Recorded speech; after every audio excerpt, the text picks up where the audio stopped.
Welcome to New Mexico Black Rifle Operators Union. I'm your host, Sean. Today I want to just give a quick legislative update as what's going on in New Mexico. I've given this already. And then we need to talk about the Biden bullcrap that just dropped also. Gonna stick to politics with a little bit of good fun stuff at the end. So House Bill 9 is a done deal in the Roundhouse in New Mexico. It will be on the governor's desk to be signed. House Bill 100, this is the version of the 14-day waiting period. It's waiting for a House vote and still has not gotten it. Watch out for that.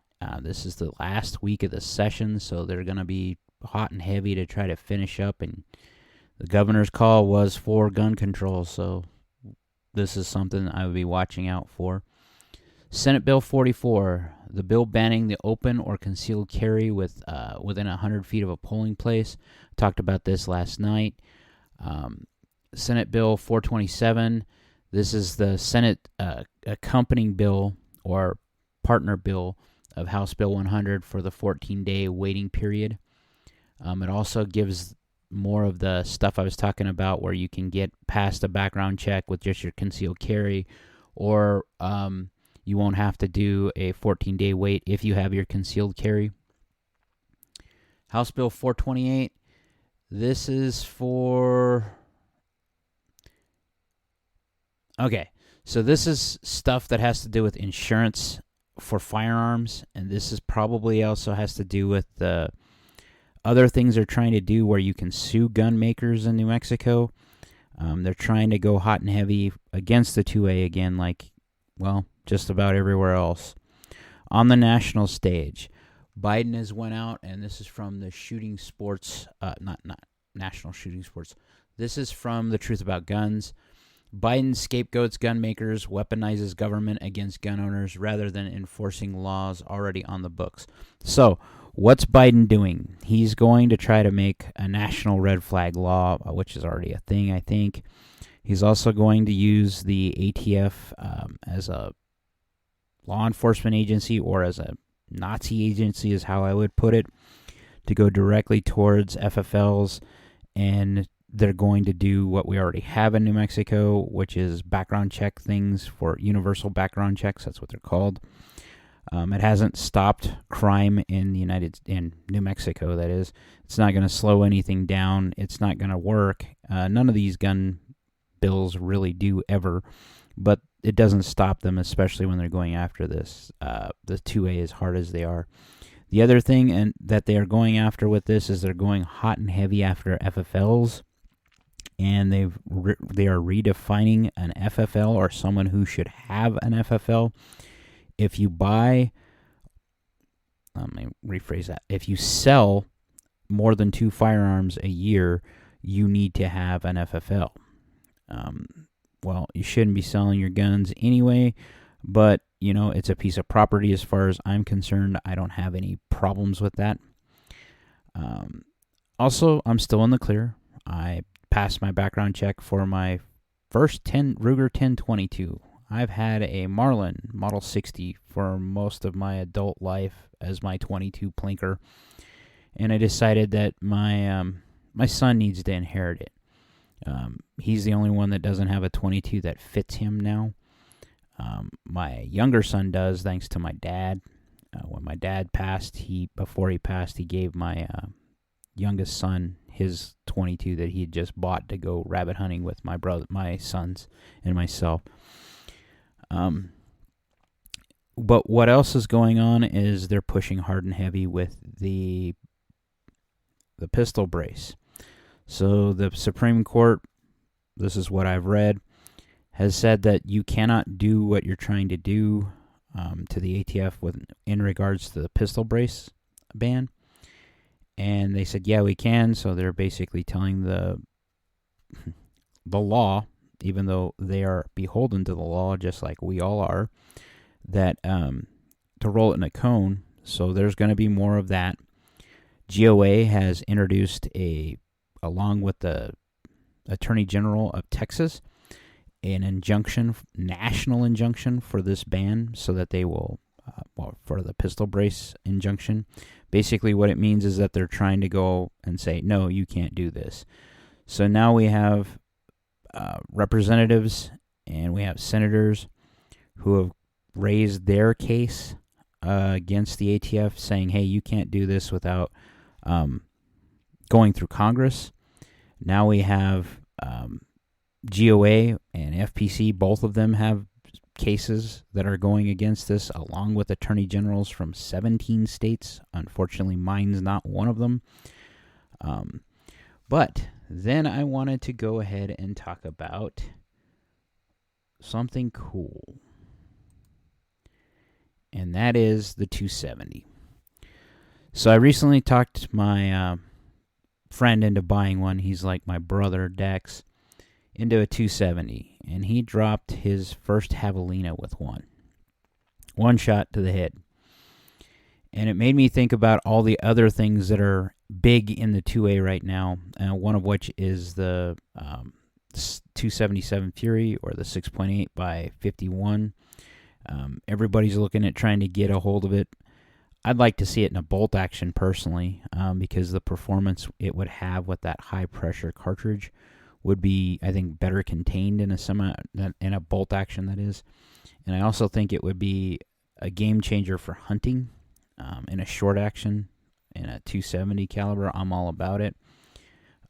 I've always been a fan of the 270, but what's interesting about the 270 is it was really big, after World War II, because there were a lot of rifles that could be adapted to use the 270 caliber. A lot of them, a lot of the 280s, a lot of the 270s, a lot of the 06 variants came out right after World War II, and it really came into its own. And I've always been a fan of the 270. Well, not necessarily always. Always was a fan of the 8mm Mauser. But my dad kept saying, this is a caliber you need to take a look at. I use it for everything. Dad did. Towards the end of his life, he was using a 308 more so than anything else, though. But he always liked both of those calibers. The 270 is a mainstay in my family for hunting. I've fallen elk and deer with the 270. I know my brothers have. My uncles back in the day. It is a caliber we know very well. And what I think is hilarious is there's a lot of forum stuff that talks about, lore and all this other stuff. And I kind of understand what they're saying, and I understand that things move along and technology gets better. But I will take the 60 to 80 years of experience I'm building upon for the 270 itself, the 270 Winchester, any day of the week over any new technology. I shoot 150 grain 270 bullets with 57 grains of 4831 SC. That's not reloading advice.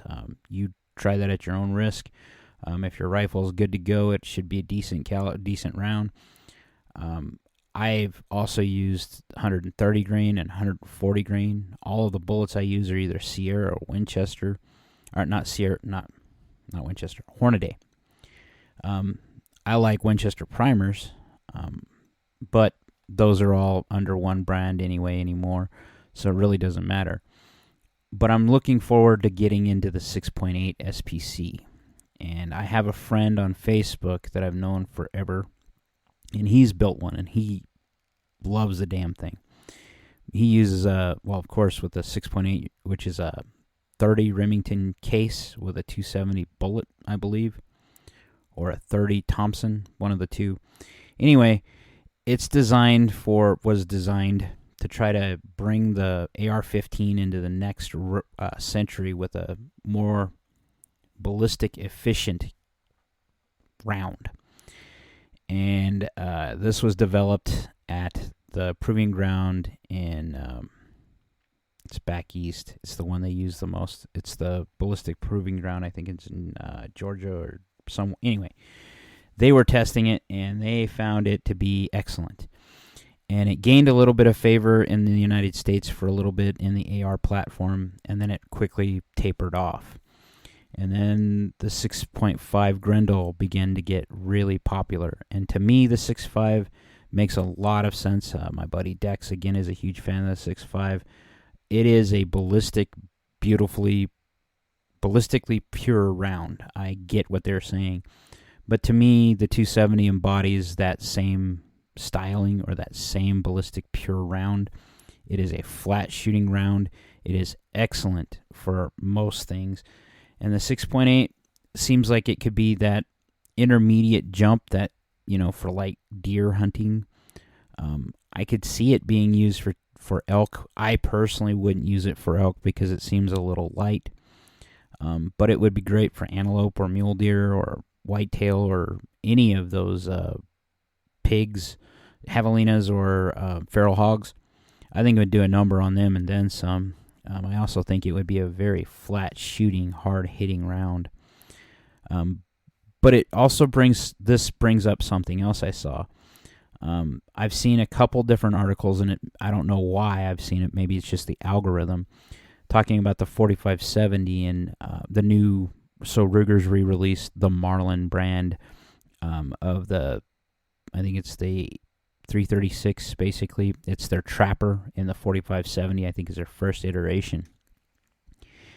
And there were people saying that the round is less than optimal for anything past 100 yards.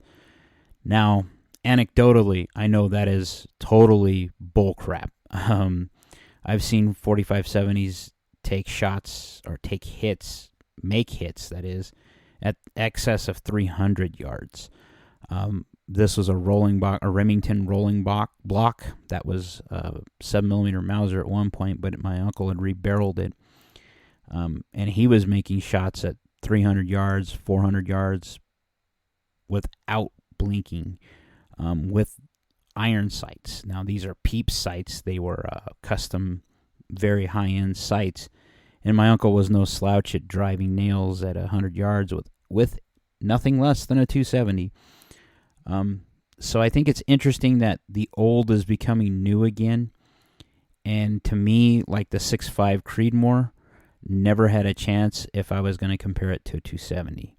The 270, by and large, but it also has more case capacity than the 6.5 Creedmoor. But the 270, by and large, to me, has always been a performing round.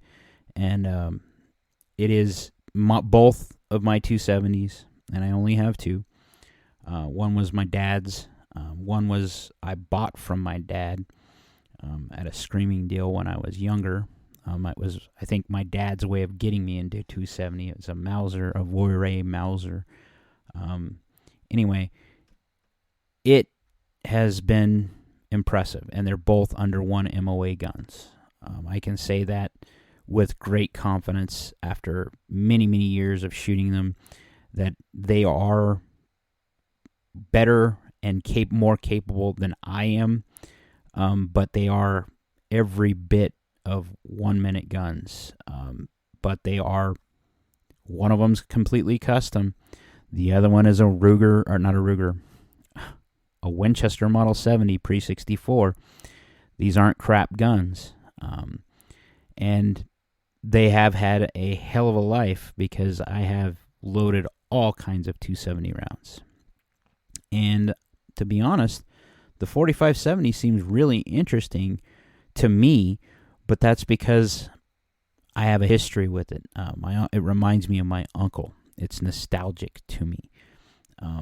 I like old-fashioned lever guns to an extent, but they're an oddity to me. They're not something I would hunt with personally, although a 30-30 might tilt me that way.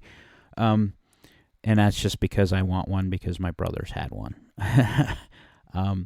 But I would definitely not think that they're underpowered or not useful anymore, especially with new optics. I don't really particularly personally like the tactical lever ones, but to each their own. That's what's cool about the 2A. So that's what I have for you tonight. I want to give a special thanks to Robert Decker, who is one of my best friends. Today would have been his birthday, and he was tragically taken from us because his uncle wanted his land and his inheritance from his grandma. I'll miss you forever, Bert. I'll go have a beer and a shot tomorrow. I hope you guys have a great day. Like, share, subscribe. Be great.